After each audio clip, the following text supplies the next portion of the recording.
Trade Representative Robert Lighthizer and Treasury Secretary Steven Mnuchin are dining with the Chinese Vice Premier tonight.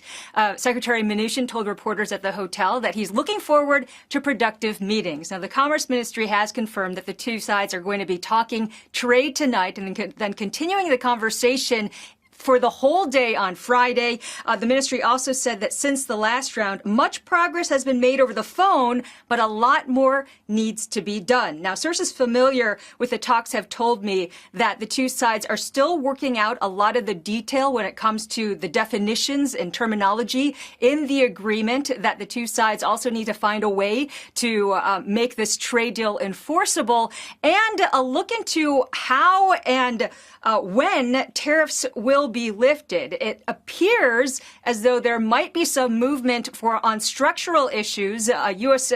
officials have told Reuters that they feel encouraged because the Chinese have gone farther than in the past on the scope and the size of one of the tougher issues, forced technology transfers. Now, speaking at a forum, the premier addressed this issue by saying that he was putting a timetable on a new foreign investment law, saying it would go into effect next January. So he added, we will heed the input from various parties, especially from foreign investors. And that just really shows that Beijing is addressing the complaints of its trading partners, including the United States. The vice premier then is going to be heading to Washington. Kayla, I don't know if you're going to be there for that next week, if these discussions all go well. I will. And the trip will coincide, Eunice, with peak cherry blossom season. So I don't think that's a coincidence. But interestingly, the Reuters piece said that this idea that the U.S. would be keeping tariffs on, that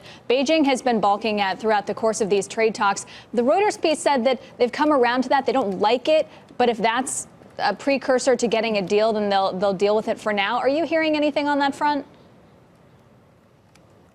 I'm just from that report, but from my conversations with people within on the Chinese side of the negotiating team, of course, this has been something that they have not been happy about for quite some time. The Chinese have felt in general that the U.S. Shouldn't be imposing what they believe is their own ideas onto the Chinese. So the Chinese Vice Commerce Minister had also referenced this earlier, saying that he believed, and so did many Chinese, that this kind of deal needed to be equal. So it's difficult to say, and I feel like with these kind of reports and I'm sure you've seen this as well, that there tends to be a pattern ahead of these discussions where it looks as though things are going really well. People are saying that the talks are going great, and then we find out that these two sides are at a stalemate. So I think it's probably good if we kind of wait and see how everything works out.